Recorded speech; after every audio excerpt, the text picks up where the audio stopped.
Joy Prime, the ultimate experience. What is this about? So it's a gathering, if you ask me, of ace broadcasters, prolific media practitioners, top-notch people in showbiz who work both in front and behind the cameras. They are mothers, and you see them on your screens. Sometimes they work behind the scenes. Their job is to entertain you, educate you, inspire you, and to inform you. And for them to, or for us to get these done successfully, sometimes we will have to work odd hours, sometimes without holidays, without breaks. But our greatest joy is in thrilling you and ensuring that you have all the information you need, quite often at the expense of our children and our families. So how do we juggle? How do we ensure or work out the balance? How are we ensuring that we remain great mothers to our children and also fly high on the job? We can't fail at any. No, it's not our portion. It's not our calling. So this and many more will encompass our conversation for this evening on the Media, Showbiz, and Motherhood Dialogue. The main objective, one, is for us to be able to celebrate the hard work of these women. Of course, I am part of the women. So celebrate our hard work and also to inspire the young ones who look up to us, who are thinking that, look, I love Doreen, I love Nanaba, I love Gifty Auntie, and maybe I love Edem and all the others who will be joining us. But you will have to know and understand that it's no walk in the park. It comes with a lot of sacrifice. It comes with a lot of pain. And especially so if you're thinking of doing it alongside being a family person or being a mother, then there is so much you will have to learn. So for the students who have also joined us here from GH Media, from NAFTI, GIJ, AUCC, you're all welcome. And thank you for joining us. Please give it up for yourselves. I hope that you are in to learn a thing or two. And for all the others who are out there listening to us on Joy FM, if you're watching us on Facebook or on YouTube and you're aspiring to be in this media space, this conversation is for you. It is to inspire you as well. So one more time, you are all welcome. We will get into it. Hello, ladies. Hi. Hello. You're welcome. Now, you. this is the part of the show that I am going to enjoy. Okay, so first, this was on my mind, right? You're all huge personalities. Nanaba is huge. Or Henry Gifty Auntie. Huger, right? Doreen is huge as well. And you're all mothers. How does it feel like to be a celebrity mom? I would say, especially so from the point of view of your children, right? Nanaba has a son who knows that my mom is Nanaba Namwa. The Nanaba. You know, Nanaba. that's my mom. And she has this huge following. She's loved. I'm sure he steps out with you and the world wants to take photos with you. And the boy stands back and goes like, that's my mom. He doesn't actually step out with me. He doesn't? No. But why? Because he doesn't like the attention. He's the opposite of me. So he likes to keep to himself. He's not on social media. He's not. No. You're not the one keeping him away from social media. No, in fact, when he tried to join social media, the first time was Facebook. There was an incident that he didn't like. Someone got into his DM, sent him a message, he didn't like it, and so he deactivated the Facebook. Oh, this was wow. when he was maybe 10 or 11. I don't even know how he got onto Facebook, but I guess all his mates were joining Facebook, but he deactivated it. Then a few years on, he signed up to Instagram, and then he said, oh, I've signed up to Instagram, I've been seeing your pictures. And then I got to know his handle. He blocked me because he didn't want me to see what he does there. Then eventually he took the accounts down because he just felt it wasn't him. You know, he's very private. He doesn't want me to post his pictures because he doesn't want people to know that I'm his mother. Because he wants to do things on his own. He wants to achieve things on his own, and not because Nanaba is my mother. So, for instance, the last time, he tries his hands at different things. He said he was doing something for a friend of his, a sound, you know, I don't know what they call it in the music industry. And then I said, oh, let me post it on Twitter. He said, don't you dare. Yeah, I don't want people to know this. So, no, he doesn't step out with me, no. So, but between you and him, how does he feel about your work and who you are out there? Oh, as long as I'm paying his bills, he's fine. As long as he's proud of me. Sometimes he thinks I go overboard. He thinks I'm too opinionated. Oh, God. Yeah, so he's like, why did you say this? You know, didn't you cringe? I'm like, no, I didn't. That's who I am. He doesn't have a problem with it, but it's something he will not do. Things he will not say. Like, why are you always taking pictures? Don't you know yourself? Why do you have to take pictures? When I even give him my phone to take a picture of me, he goes, oh, no, please, I'm not doing this job. I won't do it. So that's how private he is. But he's very proud of his mother because the mother is paying the bills. He's happy. He's in school. Life goes on. He's still alive, and he's happy. Yeah. Great. But how do you feel about being a mother in this space? Oh, it's complicated, you know, it's really complicated. I mean, now I'm used to it, but when I started, I went into the media when I already had a child. Yeah. And so it was very, very, very difficult, and I was very young at the time. I remember always at GBC seeing Gifty driving her small red car. You remember that red car? Yeah. And I admired Gifty because I didn't have a car then, but she would give me a lift sometimes when she sees me at the... She's kind like that. She's overly kind. Sometimes she's too kind for herself, you know. But it was difficult because at the time I had priorities. I wanted my son to attend good schools, so I had to sacrifice a lot of things, and so a car was not my priority. And I remember one time I was in a car with him. I was taking him to school. He was at Alcid then when Trotro. So we got to Jawulu Junction. We got out, and the mate said, "Hey, TV3 Drew." Yeah. And then they tell, I hear somebody catch her say on right, and I'm like, oh God. Dear. Then as I was getting that mate, you know, we just went, yeah, let's talk our way. I'm like, you know, and now I know. I know, but it's difficult. I'm sure we'll get into that later. We'll get into it. It was difficult, but I still enjoyed it. Great. We will get into how you have actually juggled all that, especially so considering the fact that he really doesn't even like the attention at all. I will come for us to talk about baby Enimonyam. I want to call her baby because she's still a baby. How old is she now? 4 going on 25. She's not a baby. Oh, she's 4. 25. 4 going on 25. Already? Okay. Doreen, 2 children. Yeah. Yes! Oh, wow. 2, 14, and 8. Great. So how do they feel about you? The number is You know, I still have this picture of you in mind. I don't know which of the programs it was, but you were wearing this short leather dress, looking also hot like a 25-year-old just out of school. But she's a mother of 2 on stage doing her own thing. They see those pictures and all. How do they feel about you? Honestly, my first daughter, I think the 2 of them literally did not know the kind of work I was doing. So for them... Until when? Yeah, until, should I say, probably 2 years ago. Wow. Yes. You know, every time I wake up and I have to go at dawn, in the afternoon, in the evening, at night, they'll wake up and they see me now coming home. You're like, every day you are going to work. What kind of work do you do?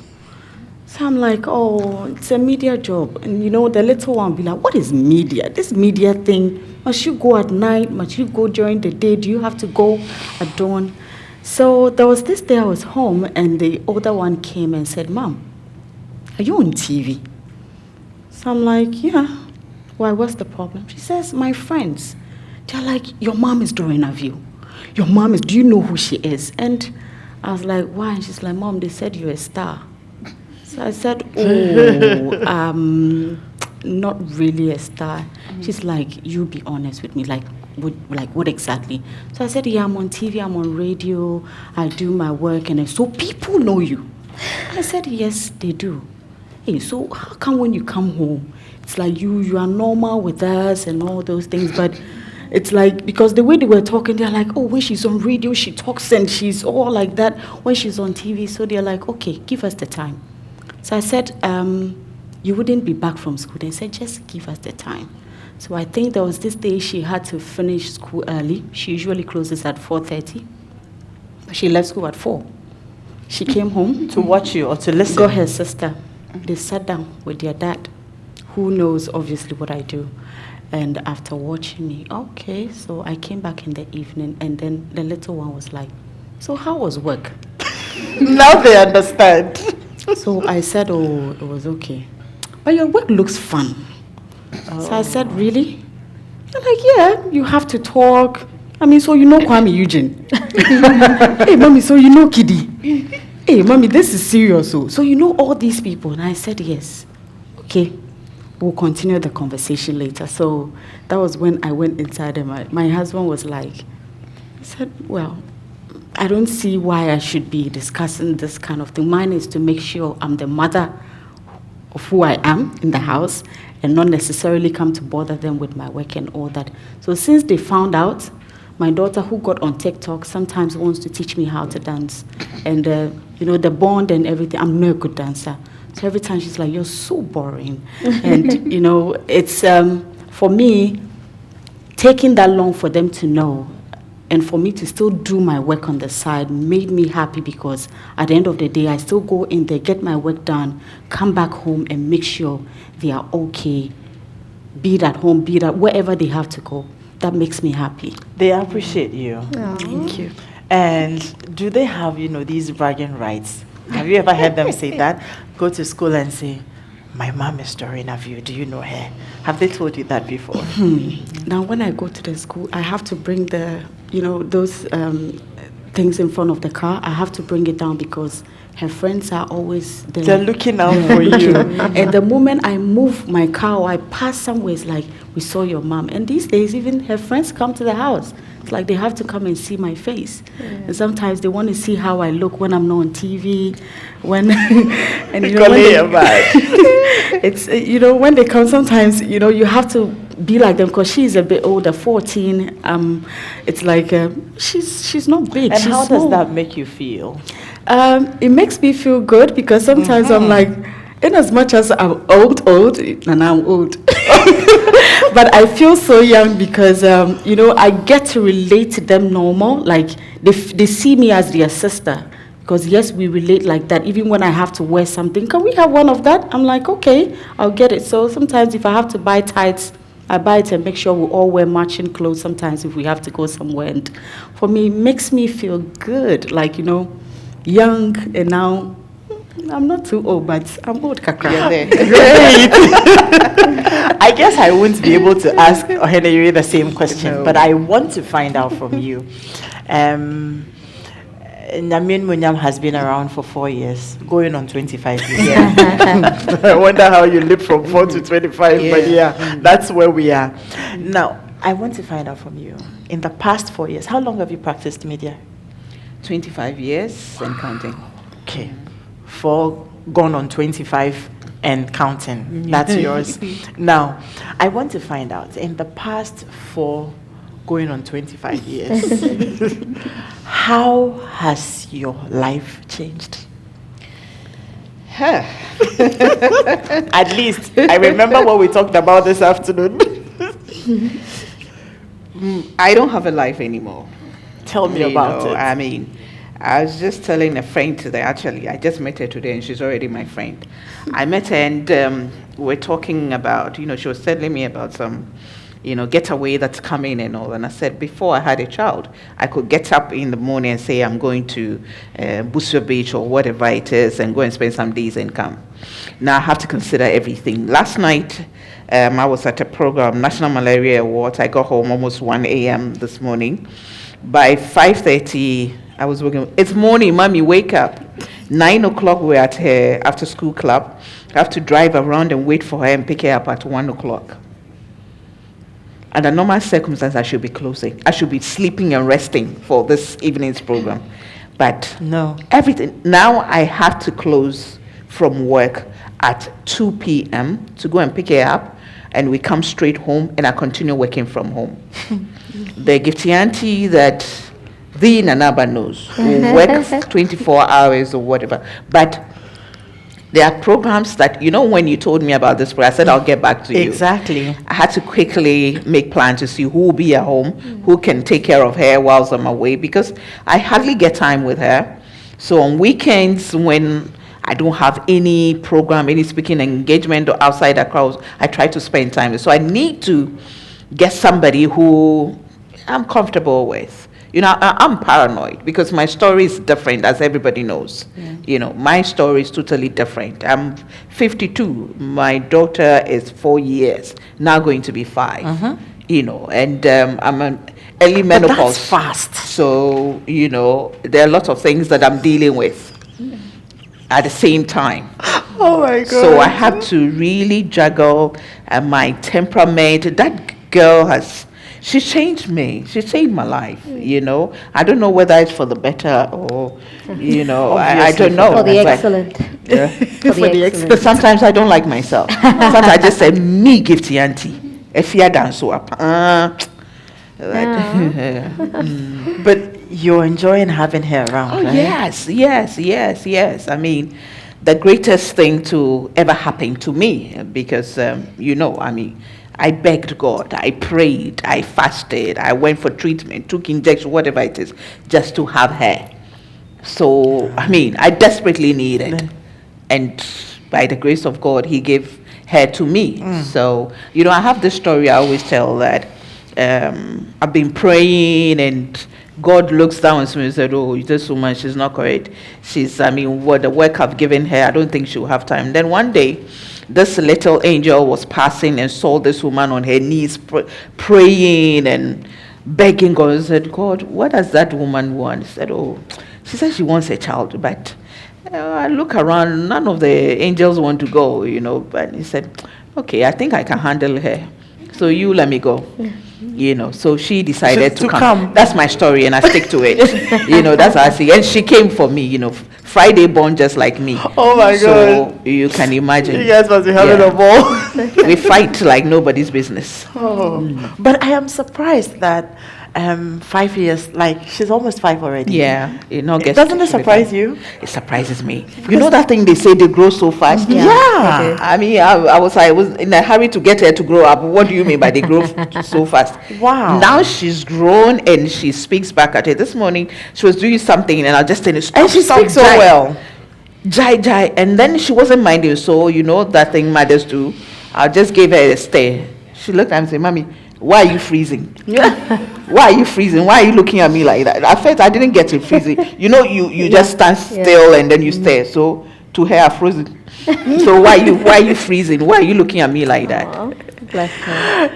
I know that we can tell these stories, go on and on and on, because quite often their jobs will be to be hosting the people and asking them all the questions. So I can imagine how it feels like to be in the seat right now and you having the opportunity to really talk about how we feel about motherhood. If I begin to share, that's my long story here and now. We won't live here. But I have 4 of them as well. It's not easy. I was telling a friend of mine yesterday that when I go home, Headmistress. they came around Yeah. and said, Yeah. what did you say? Yeah, the headmistress of this gang. 4 kids. 4 of them. Goodness. They said, Mommy, we miss you. We haven't seen you in 2 days. I said, yeah, that hurts. That really hurts and that pierces, but that's the truth. By 4 a.m. today, I was out of the house. I haven't been back home. I am thinking, if Doreen and co spare me and I don't go for the VGMAs, then I can go home early. Otherwise, you have that to attend. And then tomorrow morning, we're back to Joy FM to do our Cook for Mama. And so that is how our life runs, in short. Let me go on Zoom. We have We have Dr. Ellen Osei James on Zoom. We'll be talking to her, but let me remind all of us that we're live on Joy FM. If you're listening, then you know you're live on Joy FM. You can also go on Facebook at Joy997, on YouTube at Joy997, and watch us there. But do we have Dr. Ellen Osei on Zoom? Hello, Doc. Oh, hi. Nice How to see are all you? your moms. I'm good. How are you? Great. So, Dr. As you Ellen can see, Osei I'm is hiding in my daughter's room. This is what we have to do as moms. great. She is a beauty queen, Mrs. New Jersey. Wow. And I was surprised to actually learn that out there, there's a pageant for married women who have children, and you actually have to be married for at least 6 months, right? At least 6 months, yes. Yes, And when I found out about this type of competition, I was like, oh my gosh, this is the most important thing that we could have for women in this stage of life, because so often we like lose ourselves and we get so caught up in just giving to your kids, to your husband, and then your career, and then it's like, who are you at the end of it all? And going through this process and coming to have this title helped me actually find that again. So. Great. So, how many children do you have, Doc? So I became a mother of 4 like overnight. So you are a mother of 4 too. Yes. You so I had all 2 4 of bonus them before babies. going into the pageant. So I had 2 bonus babies, and I had 1 baby that my husband and I had together, and then I was pregnant going into preparation for the pageant. Are you So we serious? had 3 babies that were actually born, and then we have 1 that was on the way, and then I delivered 4 weeks prior to competing in this competition. Wow. Okay, so tell me, why did you have to put yourself through all that?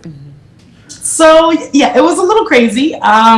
And when I was doing it, I told God that I wanted to do this competition after I had my first child, Sophia, in the beginning of the pandemic, because I felt like I was going through this depression. And postpartum depression is something that we don't talk enough about. There's so many mental health challenges that moms go through that are just kind of pushed to the side because it's not accepted, or you have to just, be a strong woman and be resilient all the time. But we also have feelings, and we're also sensitive, and it's okay for you to not be okay. So I wasn't okay at that time, and I knew that doing a pageant was going to challenge me to be the best mentally, the best spiritually, socially, physically, getting back into shape. And my husband is a trainer, so that helped a lot too. And I got pregnant again while preparing for the competition. And I was like, oh my gosh, how am I going to do this? I'm going to be so big, and the girls are going to be so slim, and how will I even size up with the competition? And then I feel that God kind of came back and spoke to me and said, you said you wanted to do this because you wanted to be a role model for other women that are mothers. So did you think it was going to be easy? Did you think you were just going to stand up and go prance around stage and be a nice size 2, and that was going to be it?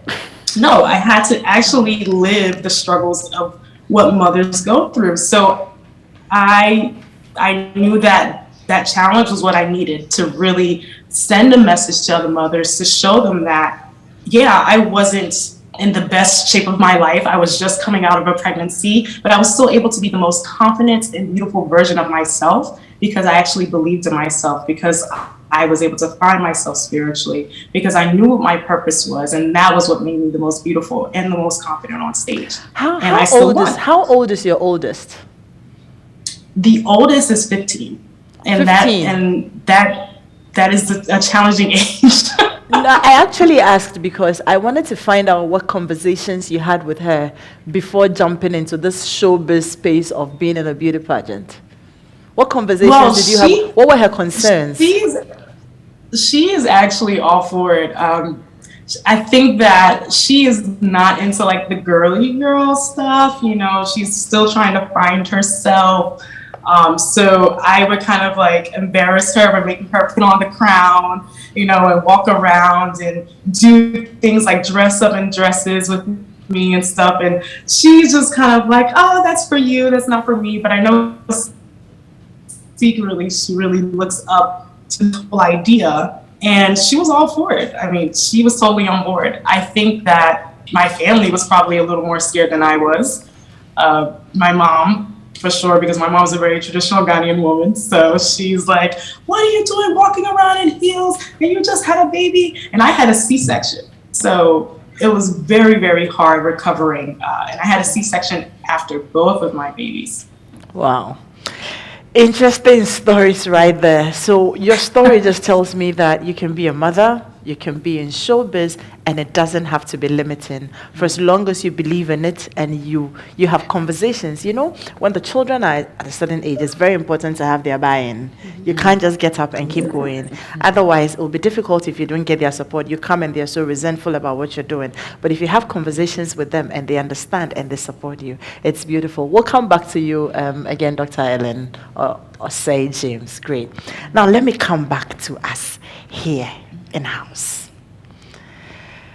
And now, but we're talking about how you have juggled. I am actually surprised, and I know a lot of people will be surprised to hear that the Nanaba was at some point in time in her life juggling trotro with her child, and the support system you have had. How have you made it work? How have you worked out the balance? Because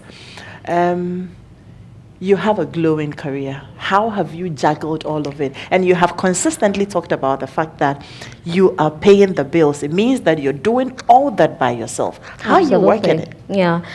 So I had to find a way to make it work. And yes, I was ambitious on the career side, but I also was an ambitious mother. An ambitious mother meaning that I wanted the best of things for my son. I wanted my son to attend the best schools. And when I took my son to Alcid Academy, I said to myself that he is not going to go through Alcid Academy for the rest of that period. At some point, he's going to quit Alcid Academy because I want him to go and enroll for the Cambridge education. And so I had ambitions, as a mother as well. My parents were super supportive. My father was like the mother to me, the mother of my son. Wow. My mother was like the father because my father was the one pampering, and my mother was a tough one, to my son. But I said to my parents that when it comes to school, taking my child to school, picking my child up from school, I wanted it to be my responsibility. How did you do that? I just told the them. Schedule? Yeah, I'll tell you about it. Great. I wanted it to be my responsibility. Homework, the books my son will read, my choice. I didn't want it to be the choice of my parents because I felt they belonged to another generation and I wanted my child to be part of a more modern generation. Because if I had left it to my father, my son would be reading some books. But that was a joke. But my father was buying the books because I would tell him, buy that book for me, get that book for me. So I made time for my child. I'll take my child to school in the morning. I'll pick him up in the afternoon. And fortunately for me, I had bosses who understood me. Somebody like Emma Morrison. I can never... Miss Mo, shout out to you. Miss Mo understood the task that was on my head. And so she knew that this afternoon I had to go and pick my child. My child knew my organization more than I did. He knew the corners because he would come back to the office with me because I had to work. I had to work. And so it was very difficult, but I made sure that I had time because I needed to be an integral part of his upbringing. Once in a while, if I couldn't pick up my child, and I'll call my mom. At some point, I had to stop my mom from picking my child because I had another incident in the school. Somebody tried to kidnap my son, and so I had to step in and say, okay, henceforth, only me, Nanaba, picks up my child. So nobody goes to that school to pick my child up. So I was a very ambitious mother, a very ambitious career woman. It was difficult, very, very difficult. There was a time, and I will never forget, I was reading the news at 7 p.m. I went into the studio, 6:55 p.m. I was so late for the studio. Emma was so upset. She was the producer that day. But I don't know what I was doing. I think I took too long at the makeup room. I walked in there, and then 6:59, just when they said we were about to go on air, I received a text message from my mom that, oh, I picked up Jyoti and a car just knocked him. And I'm sitting there thinking, do I read the news Where do I go? or leave the studio? What did you do? And my mind was just racing because there was no other news reader. And I really didn't know what to do. Then it was 7 o'clock, and I heard the director in my ear, stand by for montage. They started playing the montage. And at that point, I didn't know what to do. Then, here I was. And I had a smile on my face, and I read the news. Yeah, so we went for a break, and then I called my mom. I told Emma that this is what had happened. Emma, you should have left. But again, I was thinking about my career as well. Who would have read the news? Emma, as a woman producer, she would understand. I wasn't sure if the men who were in charge of the organization would understand as well. But I sailed through that bulletin, but it was the most difficult decision I had to make, choosing my career over my child. It was painful. I sat there reading the news with a smile on my face, but I was sobbing within. You're feeling guilty. I felt so bad. I got home, and for the first time I thought I should say goodbye to the media because I let myself down. I let my son down as well. So it's tough. I mean, you never ever stop. Gifty, I have to tell you, 4 going on 25, think about 4 going 30. It's never going to stop, it's never going to stop. Never. My son is now 20, and he knew what I was going through. He saw what I was going through. It made him independent. And so when he was going to uni and someone said, hey, you're going to leave your son alone in United States of America, everyone was complaining. And my son said, I hope you're not listening to that. Don't allow peer pressure to catch you. I'm fine. But I knew my son would be fine. I mean, he lives alone. He cooks for himself. My son makes wache. I've never made wache in my life before. Wow. But he can cook for himself. It's because of what I introduced him to. Because if I had allowed my parents alone to bring him up, by now, I'd probably be living there with him, or he wouldn't even travel, to go to school. But the challenges are there, but I think the ability to overcome those challenges there as well make the journey very exciting. You're saying this very relaxed, but if I want to go back and read your mind at that time, like you rightly said, it would be very traumatic. But with the benefit of hindsight right now, or if you find yourself in that situation again now, I will walk would away. You make I would walk away. Which decision would you make? No, I would walk away. At the time, I was building a career. And so many things that people took for granted meant so much to me. Yeah. I didn't mind anybody saying, for instance, if a news anchor who had been there for 5 years, 10 years said, Nanaba, go and buy me this news. So I do not care because I wanted to learn something from that news presenter. So I didn't care. There were so many things that were being thrown at me. They should have discouraged me, but I took them on the chin. I dealt with them, put the people who thought that I couldn't do it to shame because I have so much energy within me. Don't take my pint size for a joke. I am tiny, but I am so mighty. My brain is so mighty that before you throw anything at me, I have conquered it already. And I know how to conquer it mentally. Demonstrated it. Yeah. If I had to make that choice today, I will get up, take off the microphone, and go and take care of my child. Yeah, I will do that because it's here masro. At the time, I'm in straight. Just a windrew. I've grown wings. I hear you give the idea. Yes, ma'am. She says you should think about 4 going on 30. It means that right now that you're feeling like, seriously, did I ask for you? You should be thinking about the questions you'll be asking moving forward because it's going to get tougher. Oh, yeah. Yeah. So one of the questions I was looking at asking is exactly what Nanaba talked about. That I know you have done so much right now. But there's still so much I know you would like to do. Yeah. You have this child you adore so much, you would give everything for. Have you found yourself so far in that place where you have had to make a decision between the job and your child, and what did you do? Or if you haven't found yourself there yet, if it happens, maybe you should tell me one of the big things you're looking to doing before the question comes up. You have done so much. One of the big things you're looking to do. Boy, it's a lot. It's a lot. I'm thinking build my own studio. Build an. Okay, so we'll leave it there. Okay. You want to build your own studio, and you have this investor come in. There's this meeting that's going to be the sign of, like it's a make or break for you. And then something comes up, not fatal though, but important also with your child. Maybe it's her birthday. She has grown a bit, not now, so she understands the importance of you being there for her on an occasion like that. You probably haven't been around, like I haven't been in a bit. And then they're expecting that you're going to be there. And then this is staring you in the face. Her birthday, she has been expecting that so much, is staring in the face. It's a make or break. What decision would you make? Nothing comes before my daughter. And though she's just 4 years, thank God I've had an experience with other people. I've been there, I've walked through, I was one of the first people to know that she had a child when the world didn't know. I go way back with Nanaba.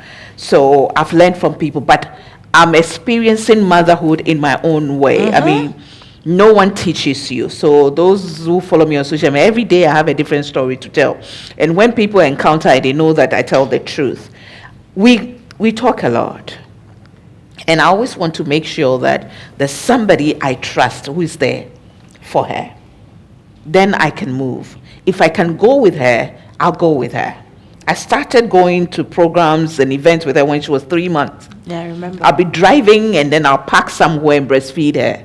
I did exclusive breastfeeding 6 months and then 2 years, continuous breastfeeding. So I get to an event, the first thing is I'm looking around where will be the safest corner to go and sit and then breastfeed her when she's, hungry. Motorway, several times I've had to put myself in danger, park somewhere, and there's this hotel opposite to the Foreign Affairs.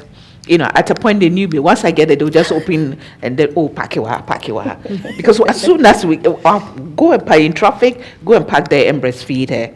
We've been through a lot together. We've been through a lot together. I'm telling you, you have no idea, but nothing comes before her. But I also don't want to give up my dreams just for the convenience of being a mother. I want to be her role model. I want her to look up to me. At this stage, all we do is to make sure we make the world a better place for them. Great. So they don't go through the things that we go through. I have, maybe Nanaba will top up for me.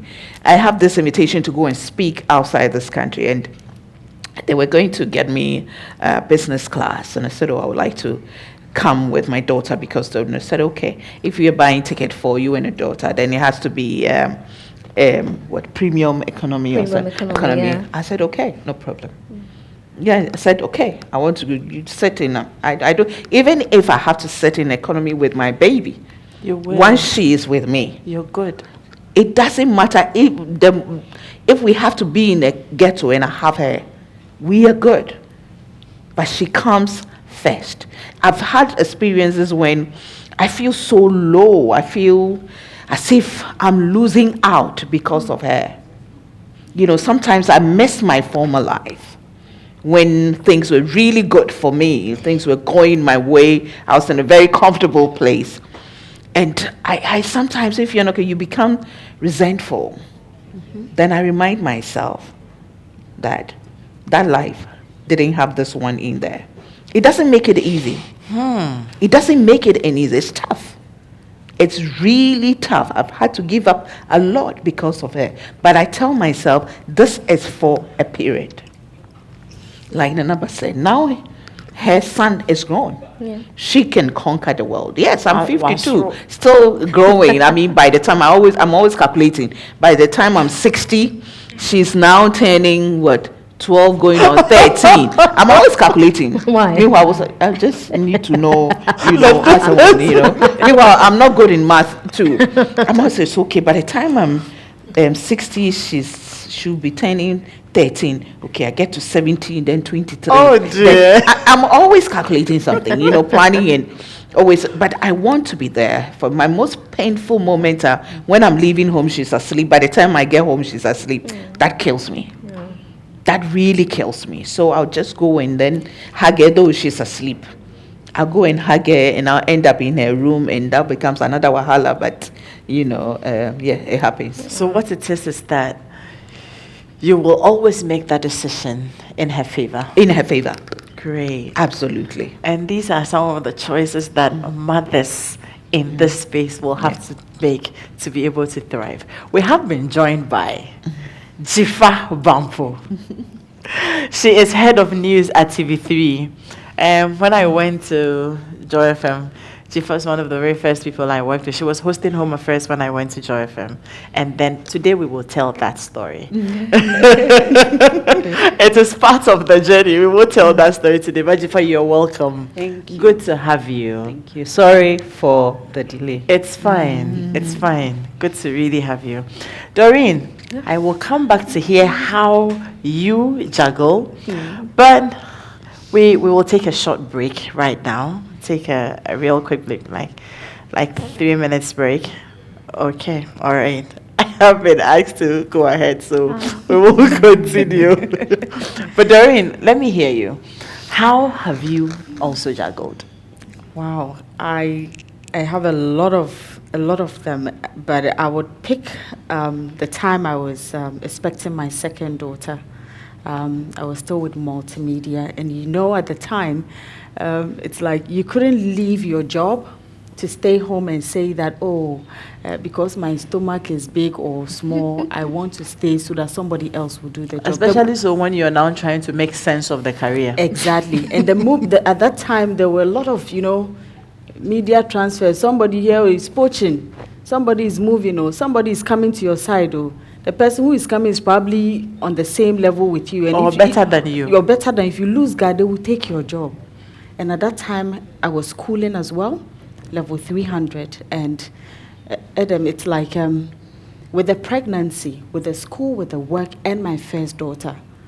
I remember there was this day my first daughter was really sick.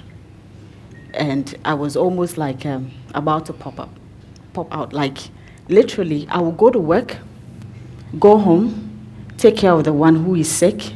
And sometimes, because my husband too has his things he's doing, sometimes you have to beg, this one dear, chalk it for me. It's like, but your child is sick. Call them and tell them that you have to take care of the child. But I didn't know how to let him understand that if I leave for a day or two, somebody will take my job. You won't come back to the job. And I have a 3-month leave after I give birth. So why do you want me to tell them that I can't come? It's like, I don't understand you. I'm like, I just know, so you understand someday. So, I went to work until I had 4 days to give birth. And I remember the day I went in there, Ichi saw me and said, my then boss, General, and said, hey, is your time not up? I said, I said, have you get out and go home? And then I was scared. It's like, I should go home saying, I have a job to do. When I go, what happens to the job? Go home. Then the question that even killed me is that when you go, who will take over from you? Who will take over from me? Then I looked around. I looked at everybody. They can equally do my job. I'm scared to lose my job. So what do I do? Okay. I had some of my colleagues saying that, go, you come back. It was tough, Adam. And I left the office crying because I didn't know whether you were going to come whether back I was going to come back or not. And the showbiz. This is not even news reading. It's showbiz. Helicopter go, aeroplane come. So, which one is that? Yes, because when you move, somebody else will come in. So at that point, Adam, choosing my child over my job at that point was difficult, but I had to do it. I left the office, cried. 3 days later, I was in a car going home and to the hospital. I got to the hospital and had my child. Safe, sound, no pain, nothing. And when she came, it was difficult. Adam, like 3 months at home, But Adam, I went through it, but I also believed that once I had God and God knew what I was about or what I wanted to do, I took that 3 months, and when the 3 months was over, I came back into my position. But why were you so afraid? If you were afraid of taking a break ahead of your maternity leave, that's fine, because you weren't sure who to talk to. Maybe at the time, your boss, you hadn't built trust with your bosses like Nanaba did with Emma. Okay, so that can be excused. But you had 3 months to be home to take care of your child. So why were you afraid? Why should I take 1 week? If I take 1 week, I've deducted from the 3 months. So I can't do that. And the moment you start taking all those days, it's like, now when you have the child, you don't have that 3 month period to take care of the child. That doesn't sound like the company I work for. Well, unfortunately, maybe some years ago. 2013. Yes, so that was how it was. Well, I had to take a break for 7 years. I didn't work for 7 years, just so I could take care of kids before coming back to the media. Seven whole years I was home. Wow. Yes, because the succession in which I had the children. And you know, when you get married at a time where you really don't have anybody. I had my sister who also had her family who would come in to help me. My mom had long passed. My mother-in-law was long gone. And so you had you and your husband, who was also transitioning from being a single man to a husband, and we were all learning together. It was difficult. You had to just take the break. 7 years. I felt like the world was passing me by. I felt like, okay, you weren't going to ever come to anything again. It was just not easy. And so even when I came back, I had to come back as a service provider because you weren't sure you could do full-time and still manage your home. But by the grace of God and with all the support we have, we're here and we're soaring. Jiff. Hi, Adam. She was one of my mentors when I went to Joy FM. You had to take, you had to make a painful decision between motherhood and your career. Care to share with us? Well, that was really during my pregnancy. But I'm a bit different from everybody else in terms of the commentary they've put out. For me, my work comes first. Work comes first, children second, husband third, then me, and then extended family. I say so because without my work, it would not have given them the standard of living they have. Without my work, my family's expectations of me would not be met. So for me, work comes first. My children know that, my husband knows that, my family, they know that. So there's no dispute about that. And maybe it's because I also started the job much earlier. But I was unlucky when it came to pregnancy. The pregnancies were difficult. So it meant that you had to take decisions that would keep you alive. Otherwise, then you are not alive to do that work that you love so much. So on 2 occasions, I had to take a year and a half off work. It was a decision I made. I knew it was a decision I would make. And so I planned for it.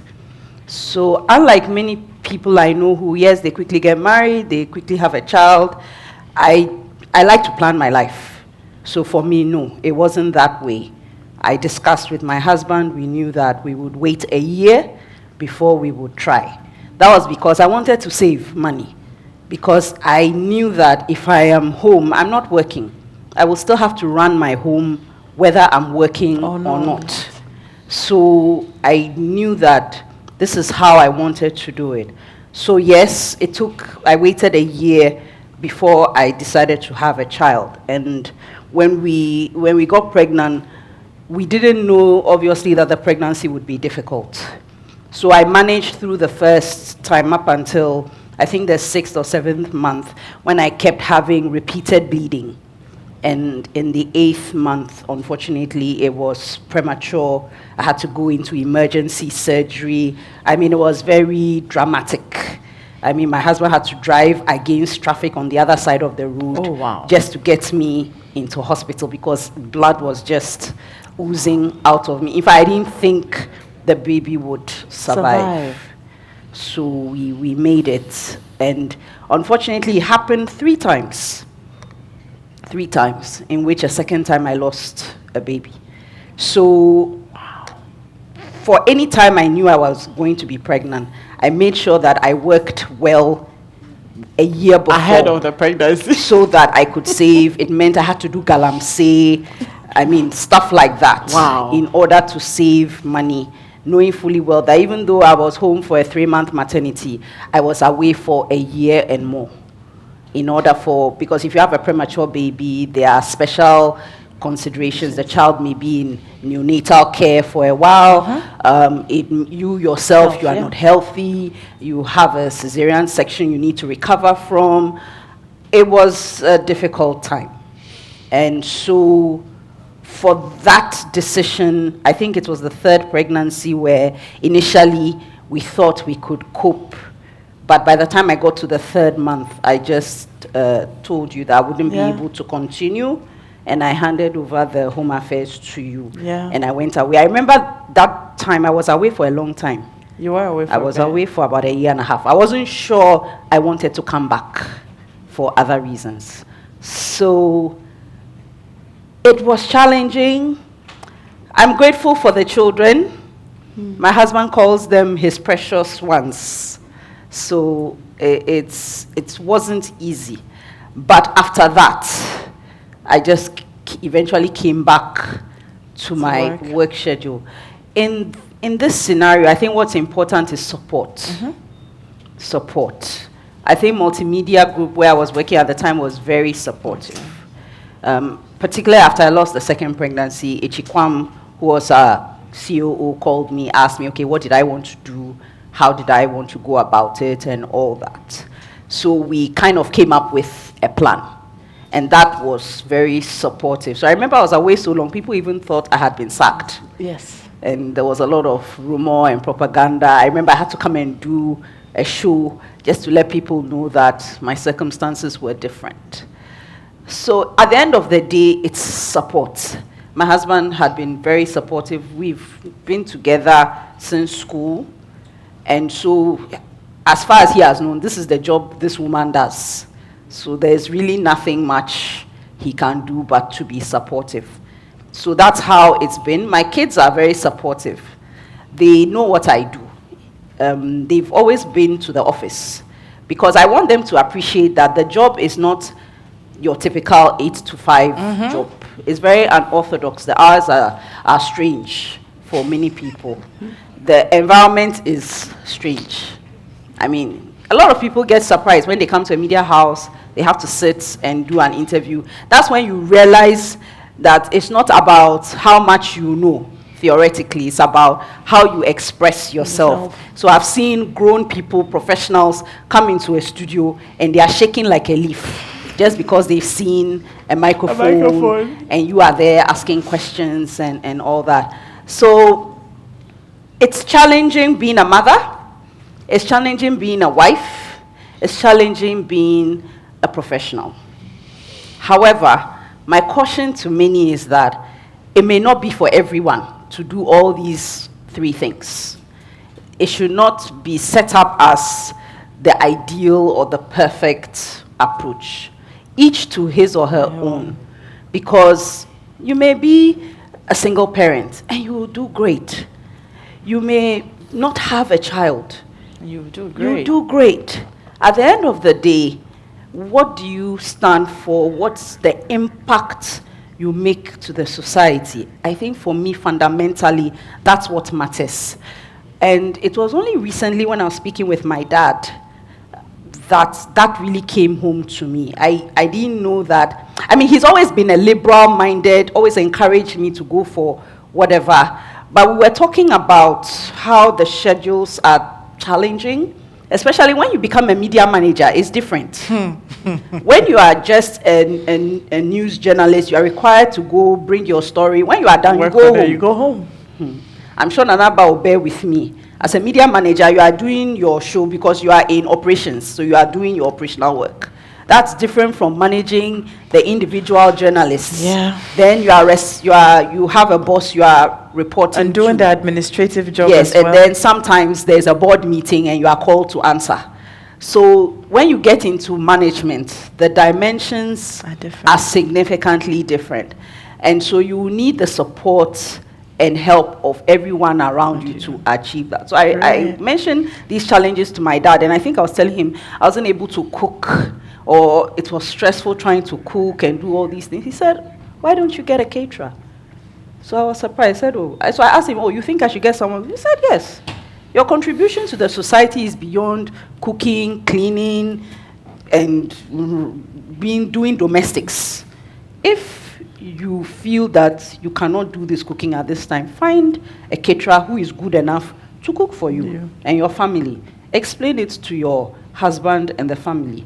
And for the last 6 months, that's what I've done. We'll take a break. Dakwa is ready to, help us relax a bit, and then we will come back, take some questions from you. We will have Diana Hobson is here. She will join us when we come back from the break as well. You are the only one I want to see. Just you. Just you. Ooh.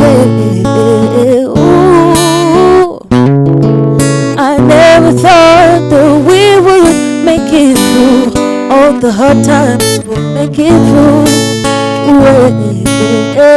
Oh, mommy, oh, just let me know when you need me. I'll be there. Oh, mommy, me kebo. Oh no. Oh, mommy, oh, just let me know when you need me. I'll be there. Oh, mommy, me kebo. Oh no. Oh. Said your love that be me. Oh, mommy, you that be me. I said your love that be me. Mommy, you that be me. I said your love that be me. Mommy, you that be me. I love my mama. She makes my life sweeter. Nothing like wahala. And you're my one and only mama. I have tried, but I can't even take my eyes off of you. Oh, mommy, oh, just let me know when you need me. I'll be there. Oh, mommy, me kept oh no. Oh, mommy, oh, just let me know when you need me. I'll be there. Mommy, me kebo. Oh no. You're the one I want, mama. If you like or not, mama, you day on my mind a lot. You're the one I want. Whether you like or not, mama, you day on my mind a lot. Oh, mommy, oh, just let me know when you need me. I'll be there. Oh, mommy, me kepo. Oh, mommy, oh, just let me know when you need me. I'll be there. Mommy, me kepo. Oh no. You're the one I want, mama. If you like or not, you day on my mind a lot. You're the one I want. Whether you like or not, mama, you day on my mind a lot. Say, mommy, your love to be me. Mommy, you to be me. I said your love to be me. Mommy, you to be me. I said your love to be me. Mommy, you to be me.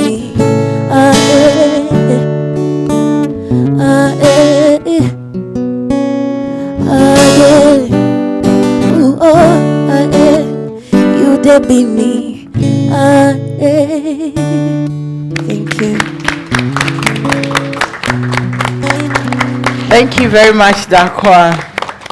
Mommy, your love, they be me. This is the Media Showbiz and Motherhood Dialogue on Joy 99.7 FM. We are also live on Facebook and on YouTube at Joy 997. So I will be coming to us here. You have questions, right? Do we have questions? Okay, beautiful. They say yes. So I will be coming to us for your questions, because this, apart from, celebrating our stories, the stories that make us strong, is also to inspire you. If you have questions that will help you in your journey, we're happy to take the questions. I also have Claudia Lumo on Zoom. We'll be going to her to also share some few thoughts with us as well. Okay, she's ready, so we'll go to her. Hi, Claudia. Hello, Claudia. Are you there? Okay, I was hoping that would have her here, but Madam, how are you? I'm fine. How long have you been in this showbiz space, in as much as it is gospel? Commercially, I would say 30, but before then, so let's say over 30 years. Please, let's give it up for her. And how many children? One biologically, but several others. How old is this biological one? 30. 30 years. Yes, I started very early, actually. So you kind of started commercial, doing music commercially with her?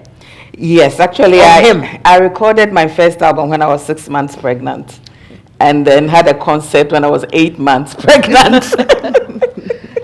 So he's been part of the whole process. When you even ask him, what is your name? He will say, I'm Diana Kiumi. It was 2 years. Wow. You share also, because there are lots of young women who have found themselves in this space, especially the music space, right? That's also very, very, very demanding when you're doing showbiz, and especially so when that is your job.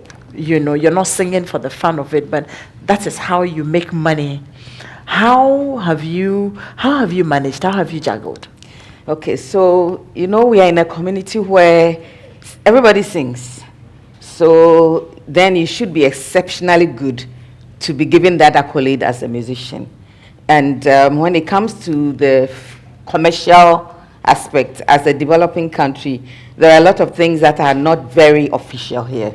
So then it takes extra.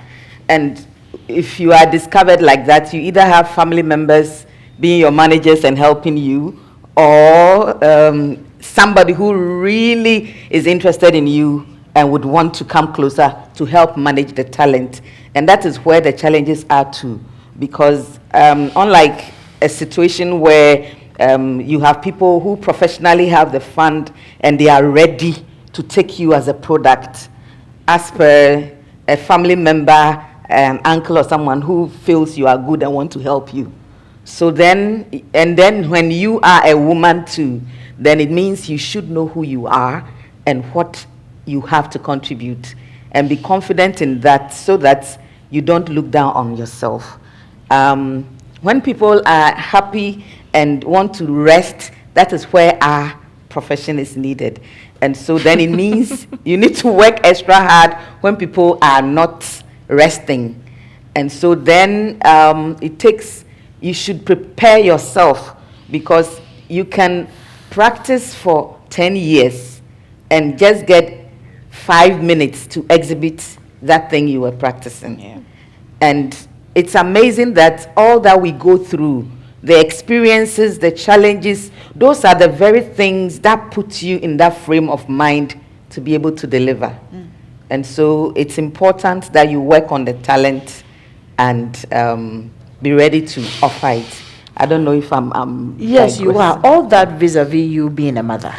Because then you're traveling for concerts, you're moving here, you're doing this here and all that. Where is your child in all the mix? It's important to let your child know that at home, mama is mama. And it's good to be all that mothers do at home, in as much as you can. Now, because of the fame that comes with this profession, your child is seen like outside. There's a demand that he should behave in a certain way because the mother is this. And so it's good that you still make time to discipline your children and let them know that they are them. Else, it's easy for your children to glory in your shine, and as people see you out and feel they are like that, like people owe them something, but that is not it. So it's important to let them know how to do things for themselves, know who they are, and see that it is just grace that has put them a little ahead. It's just grace, so they don't owe anything to anybody. And when you help them to also find what they have to contribute to society early, it helps. So he knows that, oh, okay, this is mommy, but I also need to do ABCD because I'm not like mommy. And they may not even be doing, their gifts may differ a bit from what you have as a mother. Great. Do our lives put pressure on our children? I will come to that. But, I mean, we'll take about 2 or 3 questions. So if you are ready, you want to ask yours first so we can answer it. Is there anybody who is ready? You said you had a question. Mm-hmm. Okay, great. Let's go. Hold on, they're bringing a microphone to you. This question is for Mrs. Doreen. Hi. Hello. Yeah. I know there are myths about being pregnant as a woman. And then how did you overcome the negative thoughts about people with your career? How you overcame, as a pregnant woman, why are you going to work late? Why do you come home late? And all that. How were you able to control all those negative thoughts as a career woman? Controlling it, for me, just like my big sister said here, it's about the support. Now, as a media person, there's one thing that I have tried to, make it a part of me by not really worrying myself with what people say or what they say to get to me. So what I did was that once I had the support of my husband, who was always there for me, I didn't really pay attention to those things. My focus was to make sure that I get pregnant, which I want. I wanted a beautiful daughter or a beautiful son. So mine was to focus on that and make sure that when the time comes, I will go with my family, have that beautiful child, go back home and celebrate and thank God for it. So that should be something. Try and not pay attention or listen to what people say or want to contribute to your life on what you decide to do. So that's one thing that you should have in mind. Thank you. Any other? Yes.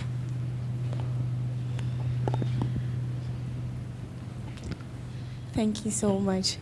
Okay, so my question is something that has been scaring me, and I'm like, it's so challenging as a woman in the media space, and most especially as a woman who wants to start a family. It's like you would have to battle it out with men who do not have to worry about maternity leave or anything, and the moment you take a break, it's like you lose your chances. So I'm like, do you have to wait until you are established, that you know that when I leave, when I come back, my space is definitely maintained? Or you'd have to have your children or start your family and then later go back and then fight for your space or something? Nanaba, you want to touch this one? Yes. I don't think you really have to worry about that. Because I've seen a lot of women in the media who've had their children whilst they were working. They took time off and they still came back to their work. I haven't seen any instance in Ghana where a woman went away to deliver, came back and had lost their job. Great. If it has happened, I do not know. But it's an important question because this is why we still have to push and speak for women in authority. Because if you have more women in managerial positions, they understand you. Not to say the men don't understand, because I've seen men who are probably more supportive than some women. It's not a problem. It's neither here nor there. You know, do I have to have my children before I join the media, or should I join the media? It shouldn't be a problem, really. I think most importantly, your husband must understand you. You must also have a discussion with your HR about it. Understand the policies at work, because you don't go into an institution and they tell you. In some countries, I've heard people say, okay, you've signed a contract for the next 2 or 3 years, don't get pregnant. Some countries, it happens here. It happens, okay, not in the media then. I don't know about the media. But some media have. In some media, that's pathetic. Yeah. That's discriminatory. Yeah. That's really discriminatory, and you can sue that organization for that, because you're being discriminated against. Pregnancy is not a sickness. You are a woman. And so if you want to have a baby, you must go ahead and have your baby. It should not be an obstacle to your development. It should never be an obstacle. So whether you're a managing director, a CEO, a janitor, a security woman at any media house, if you decide that I'm ready to have a child, even if you don't plan it and it happens by accident, I don't know about accidental pregnancies, but if it happens, it shouldn't be an obstacle. It shouldn't inhibit your growth. Have your baby because you want to have your baby, and your job must be guaranteed. Yeah, if I may add, that's why, as a young person coming up, you give your all to your dream, to your, work, build a career, build a brand. Don't sacrifice. Nana, but I go way back. At a point, they were calling me Gifty TV. GTV is a Gifty TV because I was doing everything. Yeah. I just gave it. So I didn't miss anything. Up to today, I don't miss anything in the media because I did it all. Right. And by the time I got pregnant, and I decided I was working for myself. If I were working for GBC, then I would have taken a career break to have that child. Because my case, as I keep saying, is different. Me, I begged God for it. I desperately wanted it. Some are fortunate, they just marry, it just comes. It didn't happen like that for me. So I would have given anything. But fortunately, I was working for myself. So I took a break. I wasn't attending programs. I just go and record the standpoint, come home and stuff like that. But nothing. I didn't lose anything when I came back full time. Great. Because I had built the brand. And I created the name, I'd already made a name there. So it wasn't a big deal. Household name. All Thank right. you. Thank you. One One last question. Great. Let's have your question. The microphone. No, your hand was up. Okay. For me, for instance, I want to. Sorry. Thank you. As women in the media space, we are always talking about women empowerment. And I want to ask, has there been any instances where you feel like there are men out there who feel intimidated? They want to do everything to break that thing, like, okay, they say women empowerment, so what are we, the men, going to do? Let's challenge them. Let's do something. Has there been any instance where you feel like, this is it, a man is challenging me? Jiff. How come I get the difficult one? Well, what I would say is that the media space is male dominated. It is what it is. We have a lot of women, but they are not doing a lot of the hard lifting kind of work in a sense. So if you ask yourself, who are the morning show hosts? It's some man that comes to mind. Who are the main political reporters? Is some man that comes to mind. It's maybe a lot of the news reading that maybe you see a lot of women, reporters. But when you want to talk about the top echelon, a lot of them are still men, whether it's newspaper, whether it's online, whether it's broadcast. So it is true you may face challenges. If you are like me, and I know that throughout my career, a lot of people have considered me too forward, aggressive, too, straightforward in terms of what she wants, and is a go-getter. So yes, you will get into conflict with some men. You will.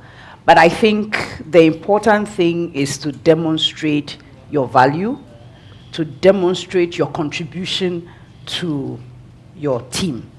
I always say that I want to be that person that when I don't come to work, everybody will feel it. That you're not at work. Yes. All right. I want to be that. So as a woman, because we are not even many, it should be, your presence should be felt. I think too many times we defer to men or male colleagues because sometimes we think that this is something that should be a job of a male colleague. No.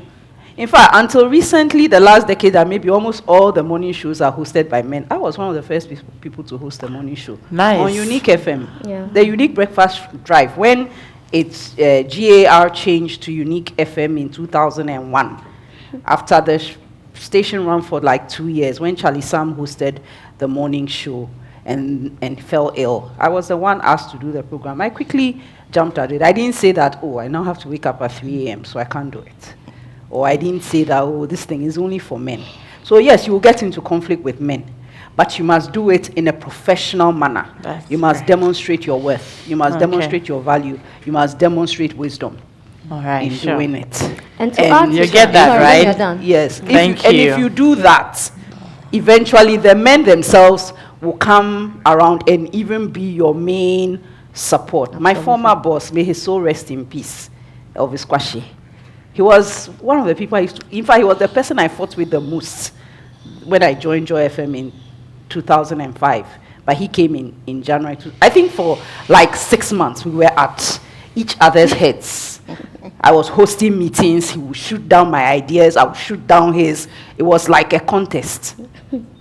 But I think eventually he realized that this woman knows her So you stuff. just have to prove your worth. You just have to prove your worth. Great. You have to read. You have to work hard.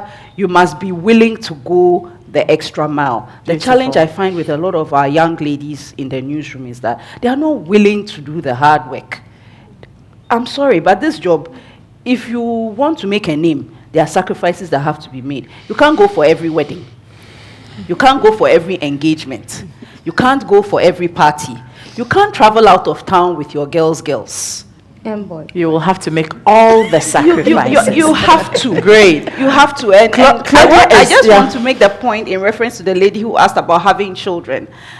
What I would say is that make the best of whatever opportunity you have. My mother calls it actualizing yourself. Actualize yourself before you decide to commit to a marriage, because it's a different kettle of fish, that I can tell you. And expectations may not be met. What will you say? That, oh, I gave up my marriage, my job for this marriage, and now it didn't work. what do I have to show for it? Sure. You shouldn't be questioning yourself on those things. Okay. Your contribution to the society, as my father would tell me. In just 1 minute, I'll come to my dear Rosalind. She's mother to a 15-year-old, and she's all that in the media. In just a minute, Rosalind, you want to share some thoughts with us? Thank you for the opportunity. As you all know, Rosalind Felly, that's my name. I didn't see this coming. I know. But let me say this. It hasn't been easy. I was a single mom for 7 years. And finally, I got married. But before then, I had the support of my parents. They were there for me each step of the way. I mean, I couldn't have done it without them. They knew I needed to succeed. And so they had to take on my daughter, make sure they take her to school, bring her back from school. And that's how it's been. When I went onto the morning show about 4 years ago, that's when the real challenge started, because that meant that I wasn't going to see my daughter every morning, because we had a routine of going to school together, praying with her. And, I always believe that you cover her with the blood of Jesus before she enters into class. Then we had to stop. So I had to be big on it with my parents or whoever took her to school, that you need to pray for her. I mean, in the beginning it was difficult, because she will tell you, call mommy, for mommy to pray for me before I go to class. But with time, she got used to the fact that I couldn't do it. It wasn't easy for her, because there were times she'll tell me, Mommy, I miss the times that we'll go to school together. I miss the times you pick me up. But unfortunately, I can't do it. And then, she grew to understand that Mommy's world is a little bit different. I mean, for the past like 4 weeks, I barely see her because I'm actually in a play as well, and we have to rehearse almost every day, meaning that I go to work, I leave the house by 5 a.m. I'm out of the house. She's asleep by then. I get back to rest a little bit, and I'm out of the house again by 4, and she's now on her way back home. So we barely see each other, except for weekends. And but she understands that with time, mommy will make time for me. So for the weekends, I make up. I try as much as possible to spend enough time with her, quality ones as such. We talk. She's, like you said, she's a teenager, so she talks boys. She asks what I think about boys, if it's okay to crush on them. Wow. Yes. It's a bit uncomfortable having such conversations, but you need to have them, and it hasn't been easy, I must say, but with the support of my husband especially, he's always doing this for us. My dad passed, my dad was doing it too. Everybody in the family has been so supportive, and we need to succeed, and we need to let our children understand it as well. So that's how I've been moving on. Great. Thank you all very, very, very, very much. It's been insightful. So it was good you came up, right? It's been very, very, very insightful. I didn't have the opportunity to tell you much about me, but the time will come. I'm sure one of them will host me on their show sometime, and then we will talk. But if I have to tell you anything, right, there were some 2 years of my life that was so, I said they were the 2 most miserable years of my life. I made those decisions myself. Mother, wife, working, and decided to do my master's. So I dropped my kids off in the morning at 7, and then that's on Fridays. And then they will tell you, see you on Sunday. Quite often the drive back home, I cry, because that's the truth. They're not seeing me again until Sunday. Because when I close from work, I go to school. By the time I am closing from school, you're doing your assignments and everything. You're getting back home sometimes after 11 p.m. They are asleep. The next morning, which is Saturday, I wake up at dawn. By 4, I am out of the house because I have to host home affairs. Class starts at 7, and my show ends at 7:30. And then you drive to school. You go to school the whole day. You're finished. You do assignments. Then that's when you're shopping for the house. You get home, they are asleep. So you see them on Sunday morning. 2 years, that was the routine. But nobody's saying you should go through that. Some of the choices we make, but these are the stories behind the scenes. And we're happy that we had the opportunity to share, so that, like it or leave it, you are able to appreciate us a bit more and be a bit more nice and a bit more generous to us. We're happy that some of you have heard the stories and you're connecting and you know that it really isn't a walk in the park. But thank you all for being such a wonderful audience to us. Joy Prime, the ultimate experience.